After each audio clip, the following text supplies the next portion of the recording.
My true story, from Tennessee. I came home early from vacation. My suitcase was outside, and my son's note said, "Sorry, Mom, we need the space." I slept in my car that night. By morning, they were the ones outside. "Elderly trash, we're tossing you out tonight." Derek's voice exploded in the hallway like a firecracker, raw and blistering. His eyes burned with a rage I had never seen on his face before, not even as a teenager when he slammed doors and screamed about curfews. He reached forward and yanked my backpack from my shoulder so hard that my arm jerked back with it. The zipper snapped. Something fell out. An old scarf, I think, but I was too stunned to move. "Find somewhere else to sleep," Kelly added with an icy calm, arms crossed over her chest. "Under a bridge, in your car, I do not care. Just do not make this our problem anymore." Her voice held no hesitation, no quiver, no shame. It was smooth and calculated, like she had rehearsed it in the mirror. She stood there barefoot, her perfectly manicured toes curling slightly against the hardwood floor, as if she were disgusted to be standing near me. I did not reply. I could not. My mouth had gone dry, and my heart was beating too loud for words. I bent down, picked up the scarf without looking at either of them, and wheeled my suitcase to the front door. It wobbled and tilted, the plastic wheel catching on the edge of the rug like it always did. I had bought that suitcase 23 years ago for my honeymoon with their father. Now it was dragging behind me like a wounded limb. Outside, the stars were sharp, brittle things. Unmoving and cold, the porch light flickered above me, casting a sickly yellow hue over the steps. I paused, just once, to look back at the house that had once been filled with bedtime stories, Sunday roasts, and piano practice. The windows were dark. The home I built was no longer mine. I walked to my old Buick, the one they said was too ugly to park in the driveway. It smelled like forgotten paper and peppermint oil. I folded myself into the front seat and pulled a blanket from the back. It was thin, the kind I kept for roadside emergencies.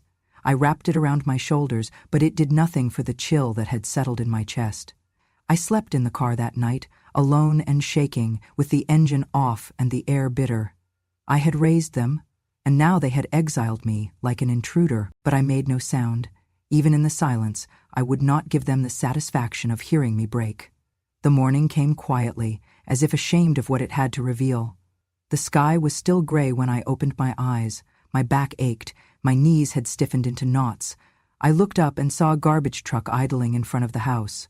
Its engine growled low, steady. Then I saw them, Derek and Kelly, hauling my things from the garage and dragging them toward the curb. The garage door was wide open, like a mouth unhinged. Inside, I could see piles of my belongings stacked like forgotten trash. I stepped out of the car slowly, trying to make sense of the scene. My wedding dress, sealed in plastic, yellowed with age, was in a heap next to a cracked lamp. The photo albums, the kind you cannot replace, were in a cardboard box that had gotten wet. One of them slipped, spilling pictures onto the concrete. Derek at 4, holding a frog. Leah asleep on my chest in the hospital. Me in the garden, smiling beside their father. "Hey," I shouted. It was the first word I had spoken in nearly 12 hours. My voice cracked like thin ice. Kelly turned and saw me walking toward her. She rolled her eyes and hurled a pillow at my feet. "We have been more than kind. You should be grateful we did not just dump it all at the landfill." Her tone was theatrical, righteous even. She picked up a small trash bag, one of the ones from the bathroom, and opened it.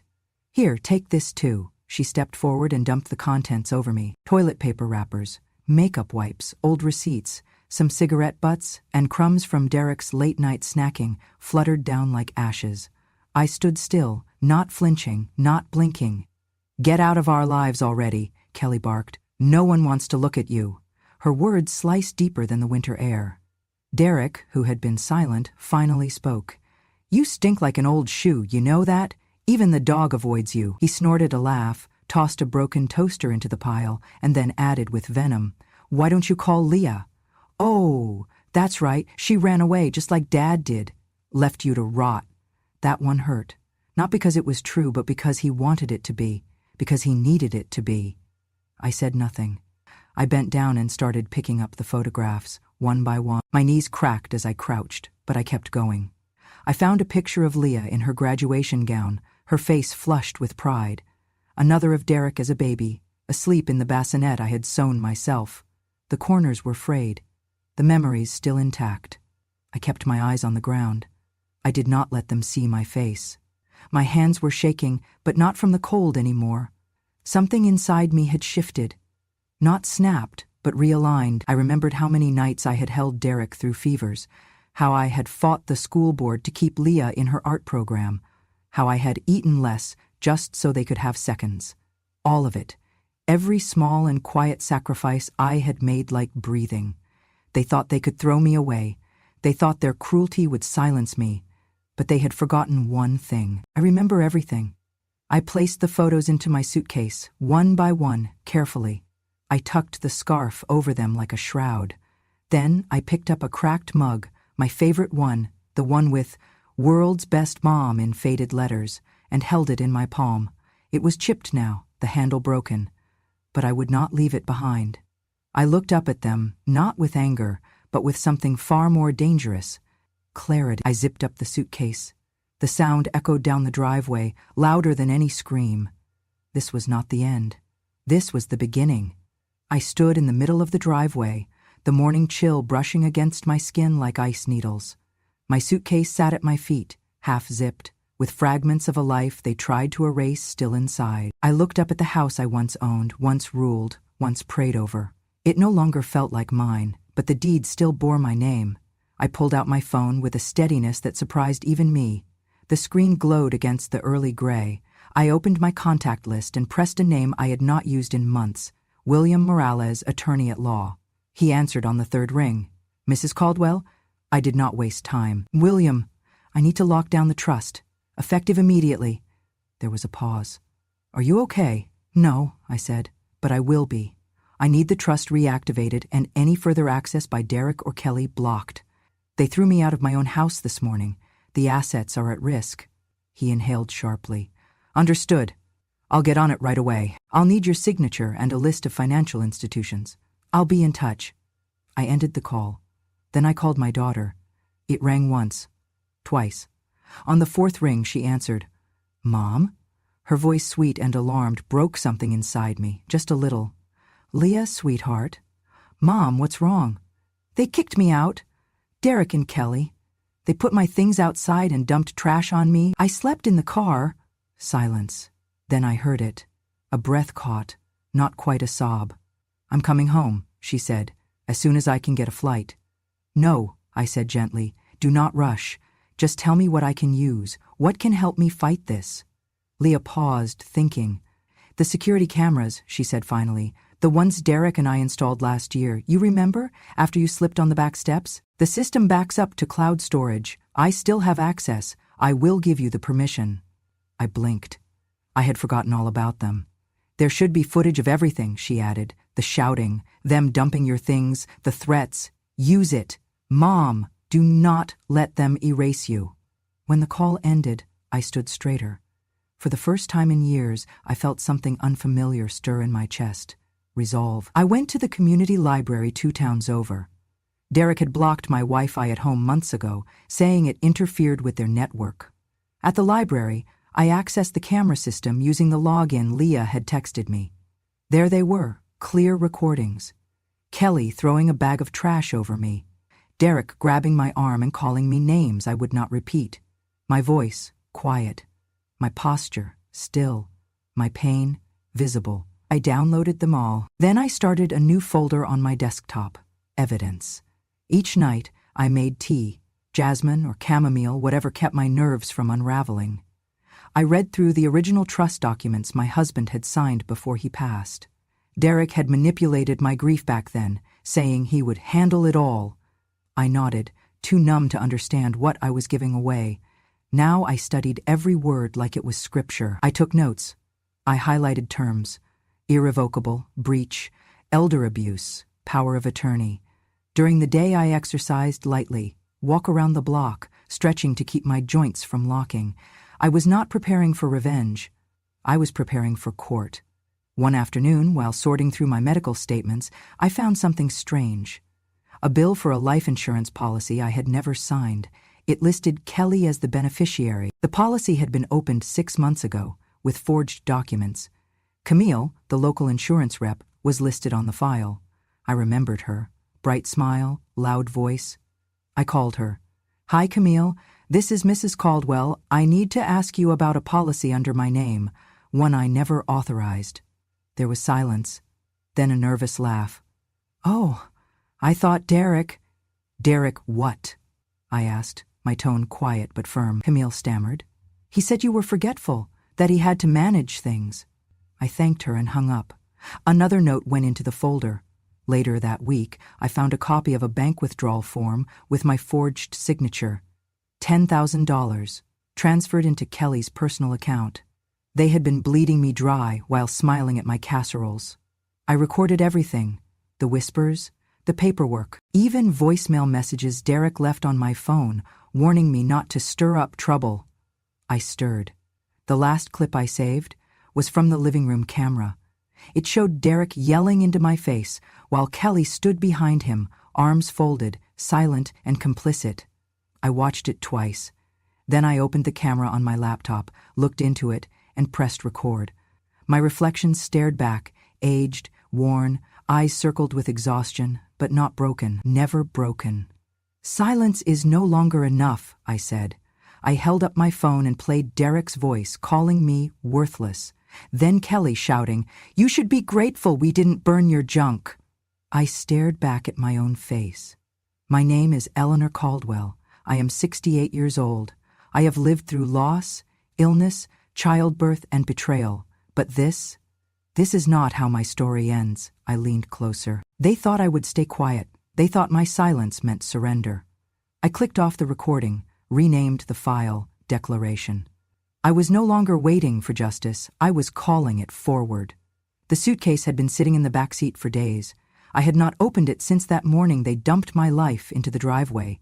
Maybe I had not wanted to see what was broken, or maybe I had been afraid that whatever was still whole might remind me too much of who I used to be. But that afternoon, under a soft light by the window of the small rental room I was staying in, I finally unzipped it.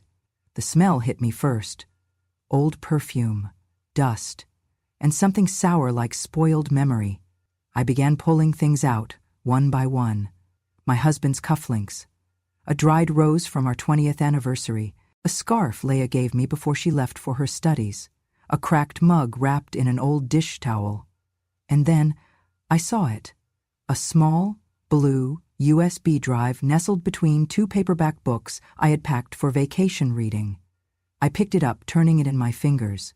It was unmarked, scratched at the corners. I had no idea how it got there. I had never used it. I thought it might be one of Derek's. He had a dozen of these scattered around the house. I plugged it into the laptop. The drive blinked to life. Inside were 3 folders: statements, transcripts, and insurance. I clicked on the first one. My breath stopped. Bank statements, pages and pages of them, were neatly organized by date. They were mine. My account numbers, my name. But the transactions were unfamiliar. Large withdrawals, wire transfers to unfamiliar accounts, online purchases for luxury brands I had never heard of. $3,500, 0 cents at a boutique in New York, $2,200, 0 cents to a designer watch brand, $18,000, 0 cents, transferred to an account listed under a different name, Marcus D. Caldwell. Derek's middle name was Marcus. I clicked into the transcripts folder. Screenshots of text messages between Derek and Kelly discussing how to move money around and complaints about how she still hasn't croaked yet. One thread read, K, she's too stubborn to die. Then we make her sign everything over before she realizes. K, already halfway done. D, we'll dump the junk, get the equity, and move west. I sat there, the screen glowing in front of me, my stomach a knot of disbelief and recognition. This was not just theft. This was premeditated. It was betrayal, digitized and time-stamped. In the insurance folder, I found scanned applications, health policies, life insurance forms, forged signatures, my name written in Derek's blocky, careless hand. They had opened a policy listing Kelly as the sole beneficiary. If something had happened to me during that vacation, I wonder if they would have even called the ambulance. One form in particular chilled me. A power of attorney document filed without my knowledge, listing Derek as my financial guardian. It had been notarized by someone I had never met. It was all there, motive, method, malice. I backed everything up, then I printed it, pages and pages until the printer hissed from exhaustion. I placed them in a folder, marked it with a black Sharpie, fraud and abuse. I called William, my lawyer. "You need to see this," I said. "There's proof, transfers, forgeries, intent." He came over that same night. He did not say much, just flipped through each page slowly, face unreadable. When he reached the screenshots of the text messages, he stopped, exhaled, and finally looked at me. "This," he said, "is enough to open a federal case." "I want to proceed," I said, quietly, but thoroughly. He nodded. "We'll begin with a formal complaint. I'll submit everything to the FBI's Elder Financial Abuse Division and copy the Tennessee Bureau of Investigation. I'll also notify the Office for the Protection of Seniors and the banks." "What about the house?" I asked. "If they accessed funds from the trust to pay for renovations or mortgages, that becomes part of the discovery. We can challenge ownership." "Then do it," I said. Within 48 hours, Derek's accounts were frozen. A hold was placed on the house under investigation for misuse of trust assets. Kelly's credit cards were declined while shopping at the local store. Leah told me later she had screamed at the cashier, then stormed out, leaving a cart full of items behind. I received a call from the bank manager, Mrs. Lowell. "Mrs. Caldwell," she said cautiously, "we've flagged several irregular activities on your accounts over the past year. I want to personally apologize. We should have seen the red flags." I thanked her, though my voice was cold. Apologies meant little now. Justice, however, meant everything. The final document I submitted was a signed affidavit detailing the abuse, emotional, financial, and psychological, that I had endured over the past 3 years. I included the footage, the texts, and a personal statement handwritten in my kitchen. They thought I was old, confused, a burden. But I remember numbers, I remember dates, and most of all, I remember love, and how it does not look like this. My hands did not shake as I wrote it, they only shook when I sealed the envelope. I placed it in the outgoing mail slot at the post office. A gust of wind caught the door as I let go, but I did not reach back. Let the storm begin. It was 1:07 a.m. when my phone rang. I was already awake. Sleep had become a visitor, not a resident. I had been lying in bed, staring at the ceiling, feeling the soft creak of the old beams above me, listening to the distant hush of the world outside, a world that no longer ignored me. The screen lit up. Kelly Mobile.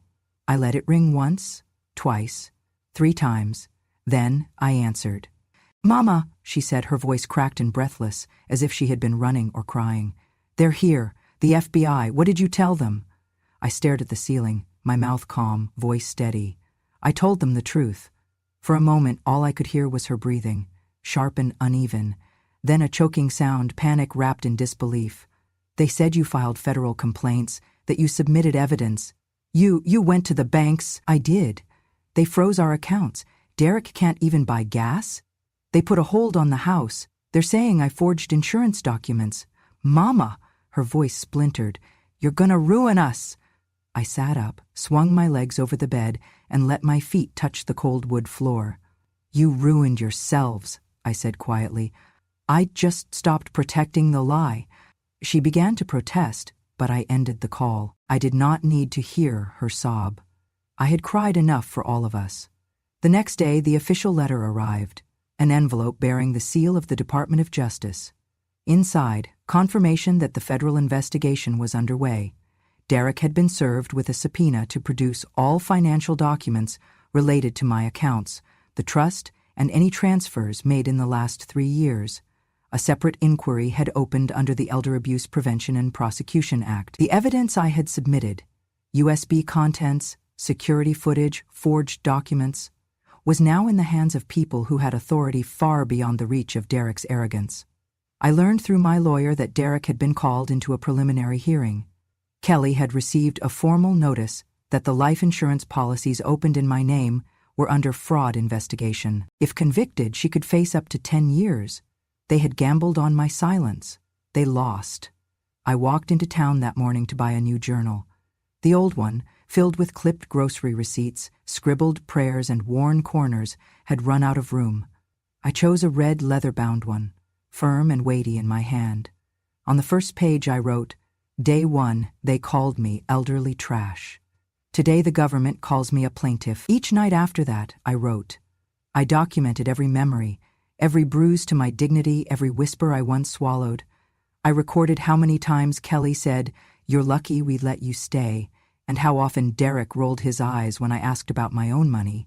I recounted the time they unplugged my oxygen machine because it made the room stuffy, how I would hear them through the thin walls mocking my slippers, laughing at how I made tea like it was a sacred ritual. I wrote it all down, not because I wanted revenge, but because I needed witnesses, even if only the page would listen.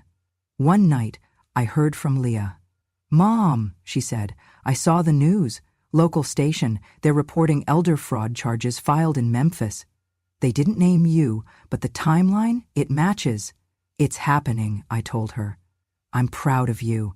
I'm proud of you." I did not cry. I smiled. She offered to come stay with me, just for a week, maybe 2. I told her I'd love that. That Sunday, a man in a gray suit knocked on my door. He was from the Elder Financial Protection Network.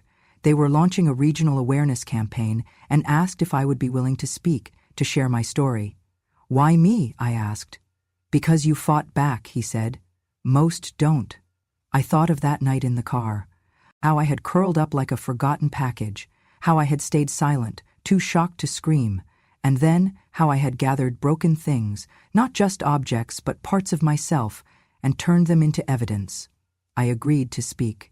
That evening I wrote in my journal, Day 12. The woman they thought was weak just became a key witness. I began preparing my notes, not just the legal details but the emotional ones. I wrote down how betrayal sounds when it comes from the mouth of your own child. How a house does not feel like home when you are made to tiptoe in it. How silence can be both survival and slow death. When I stood on the church podium the following week, I did not tremble. I looked out at the pews, full of gray hair, canes, clasped hands, and said, "My son told me I was nothing. The government says I am someone again. But I didn't do this alone. I did it because I remembered who I was before they made me forget." When I finished, no one clapped, not because they disagreed, but because the silence in that room was heavier than any applause. It was reverence. It was recognition. They understood. Back home that night, I brewed chamomile tea. The steam curled gently like an old friend. I opened my journal and wrote one final line before bed.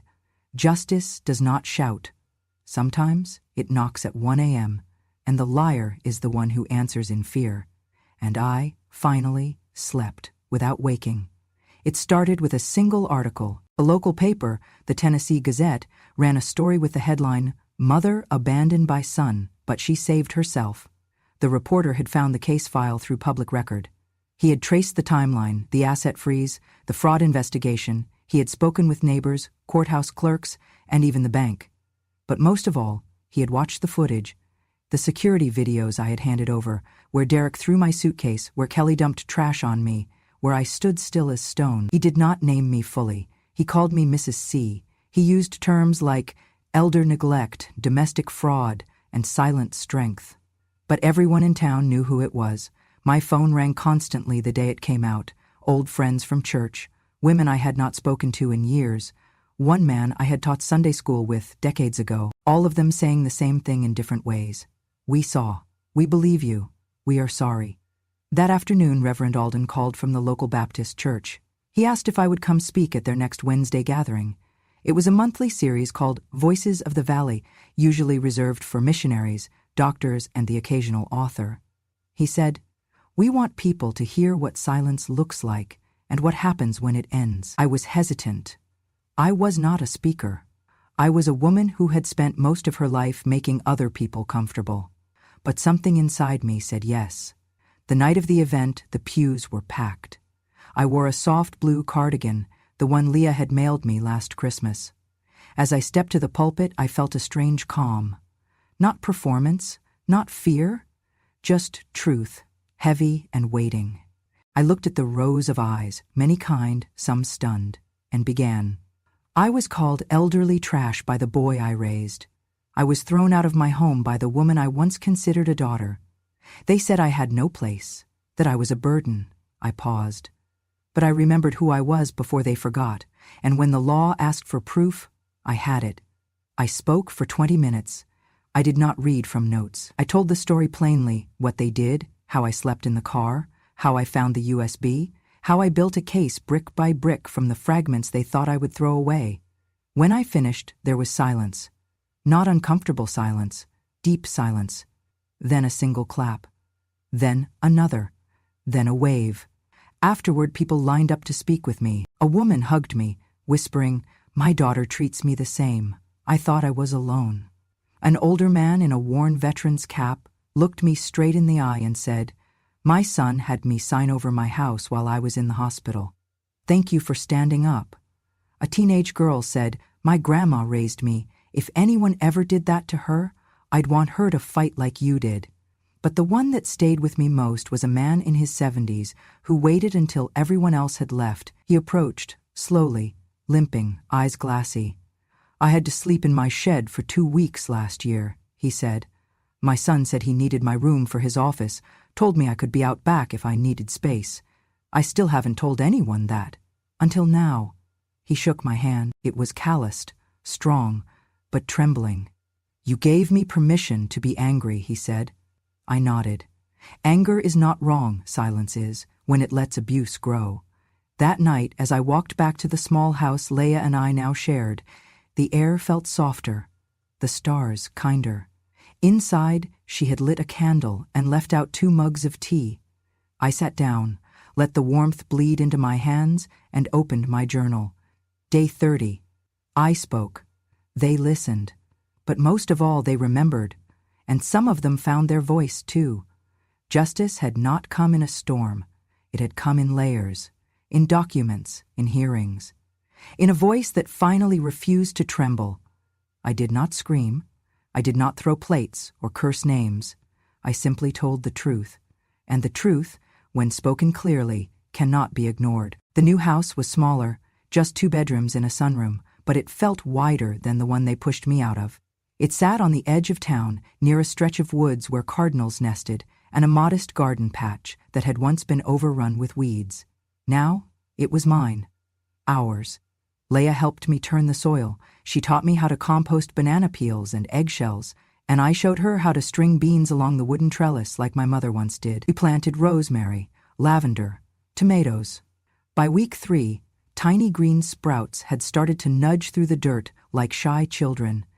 In the mornings, I made scones while she read emails. We took turns sweeping the porch and feeding the cat that had adopted us without asking permission. I named him Henry. There were no shouts in this house, no slammed doors, no footsteps that made you hold your breath. Only the quiet hum of the oven, the rustle of leaves brushing the windows, and Leah's occasional laughter drifting down the hallway like music. Sometimes I woke in the middle of the night, heart pounding, the echo of Derek's voice still ricocheting through my mind. But then I would hear Henry's soft purring or see the nightlight we had plugged in for comfort, and I would remember. This house was built on kindness, not ownership. Leah had made sure of that. She insisted the deed be in my name alone, with a clause stating I could not be evicted, not even by her. I had laughed at the absurdity, but she had looked me in the eyes and said, "No more loopholes, Mom, not again." I cried then, the kind of cry you only let out when you are safe enough to fall apart. And yet, healing does not always arrive gently. Sometimes it wears a familiar face. It was a Thursday afternoon when I saw him. I was weeding the herb bed when a car I recognized slowed to a stop in front of the house. It was Derek's, his silver sedan that still bore a dent from when he hit a mailbox last winter. He stepped out slowly. He had lost weight, his face was pale, shoulders hunched. The usual arrogance was gone, replaced with something harder to name. He walked up the path without looking me in the eye. "Mom?" he said, barely above a whisper. I said nothing. He stood there, shuffling his feet, hands clenched and unclenched at his sides. I don't expect anything. I need to say it." I waited. "I was wrong," he said. "About everything. about what I did to you, what I let her do. I've lost everything. They're charging me. Kelly's left. The bank won't even look at me. But I know that's not the worst part. The worst part is what I did to you and what I became. His voice cracked. I came to say I'm sorry. I looked at him then. Really looked. He was still my son. But he was not the boy who had once brought me wildflowers from the backyard or built Lego towers in my lap. That boy had been gone long before the suitcase hit the porch. This man, broken, trembling, seeking, was someone else. "Do you want forgiveness?" I asked softly. He nodded. I paused. "Forgiveness is a door I can open," I said, "but trust is a house you burn down, and I am not rebuilding it." He blinked, tears pooling in his eyes. "That's fair," he said. I nodded. "It is." He stood there for a few moments longer, then turned and walked back to his car. He did not ask to come in. He did not ask for money. For once he asked for nothing but a truth he could carry. That night I made cinnamon rolls. Leah and I ate them on the porch, with warm cider, and Henry curled at our feet. The stars above us were clear and close, and the garden below was silent, except for the sound of leaves brushing against each other.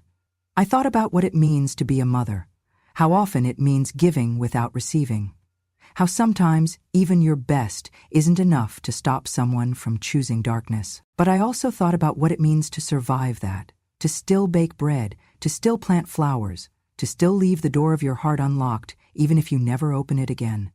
In my journal that evening, I wrote, "Day 45, he came, he knelt. I turned away, not out of cruelty but clarity. Not every apology earns a welcome. Some just deserve acknowledgement." And with that, I closed the book and let the night do what it does best, hold what we are not ready to forget. It was Leah's idea to record the story. She said, "You've written it in your journal, you've spoken at the church, but there are millions of women out there who don't get a room full of people to listen." I smiled, brushing flour from my hands as we finished kneading the bread dough for the evening. "You think people want to hear an old woman talk about betrayal and court papers? I think people want to hear the truth," she said, placing the loaf into the oven. "Especially from someone who lived it." That night she set up a small camera on the dining room table. The soft yellow lamp behind it gave the video a warmth that made the room feel less like a confession booth and more like a conversation. Henry, the cat, curled up by my feet, purring like an engine set to low. Leah hit record, and I began. "My name is Eleanor Caldwell. I am a mother, a widow, a gardener, and most recently, a survivor of financial abuse.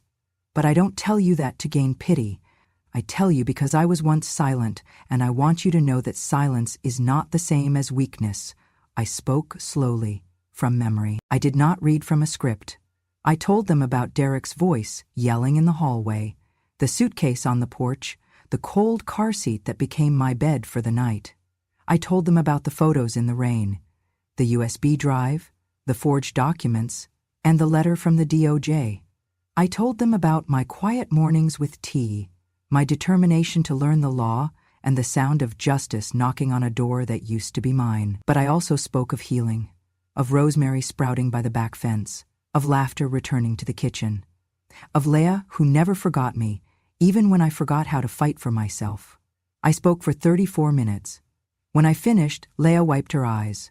She clicked upload and titled the video, "A True Story About This Grandma I Slept in My Car." By morning, they were the ones outside. She uploaded it to a channel she had created days earlier, Grandma True Stories. We didn't expect much.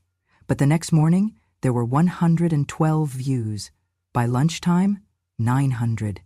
That night, it crossed 12,000. And the comments? Lord, the comments. One read, "She reminds me of my mother. She never fought back. I wish she had." Another, "I'm 42. My daughter calls me a burden.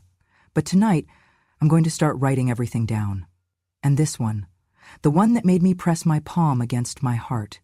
"You gave us all permission to speak." I spent that entire weekend replying to as many as I could. Leah helped me set up a second video, just to thank them for listening. My voice was hoarse by the end, but my heart had never felt more full. The house no longer echoed with silence, it buzzed with purpose. Emails came in, messages from daughters, sons, caregivers, women from Idaho to Ireland. One said, "My grandson laughed when I told him I had a story to tell. I played him your video. He cried." I wasn't famous. I wasn't viral in the way the young ones use the word, but I was seen. And for someone who had been invisible in her own home, that mattered more than any view count. Weeks passed. Then a letter arrived, from a woman named Beverly in Nebraska. She wrote, "I printed your story and put it on my refrigerator. My husband read it. For the first time in years, he apologized. Not because he was as cruel as your son, but because he had stopped listening to me. You made us both remember who I was before I was just his wife." I read it 3 times. Then I cried. Not the hollow kind of crying that comes from loss, but the deep, full kind that comes from being understood. Later that evening, I sat on the porch while the wind rattled the branches. The sun dipped low, casting gold along the rim of the garden. Leah came out with 2 mugs of tea, handed me one, and sat beside me. "Still think no one wants to hear what you've been through?" she asked, grinning. I chuckled softly. "I think maybe I wasn't meant to stay quiet." We sat there a long while. Finally, I said, almost to myself, "You know, children forget. They forget who stayed up with them when they were sick, who worked double shifts to afford cleats for soccer, who taught them to say please and thank you, who skipped meals so they could eat more." Leah nodded, her eyes soft. "But mothers," I said, "we never forget. We remember every scraped knee, every whispered secret at bedtime. We remember, even when we're told we're no longer needed." I looked out into the twilight. So when we speak, it's not to punish. It's not even to reclaim. It's to restore something they didn't even know they lost. The truth. I finished my tea, placed the cup gently on the railing, and stood. That night, I wrote the final entry in my journal. Day 60. My voice once lived in the quiet. Now it lives on a screen, and in the hearts of strangers who, like me, once thought they were too old to matter. I did not seek vengeance. I sought clarity, and in the process, I found a community of women who carry truth like a lantern, burning steady even when the room pretends they are not there. My story isn't rare. That's the tragedy. But now at least, it's not hidden. And so I close the book, not because the story ends here, but because it has finally been heard. Thank you for listening. If my story reminded you of someone you love, or someone you used to be, then you already understand why silence is never the final chapter. There are thousands of grandmothers, mothers, and women out there who've been told they're too old, too soft, or too forgotten to matter. But here on Grandma True Stories, we remember, we speak, and we reclaim the dignity that was never meant to be taken. So if you believe in quiet strength, in justice without shouting, in stories that heal and reveal, please subscribe to Grandma True Stories, because the world needs to hear what grandmothers remember. And some stories are too true to stay buried. Subscribe and be part of the voice that never fades.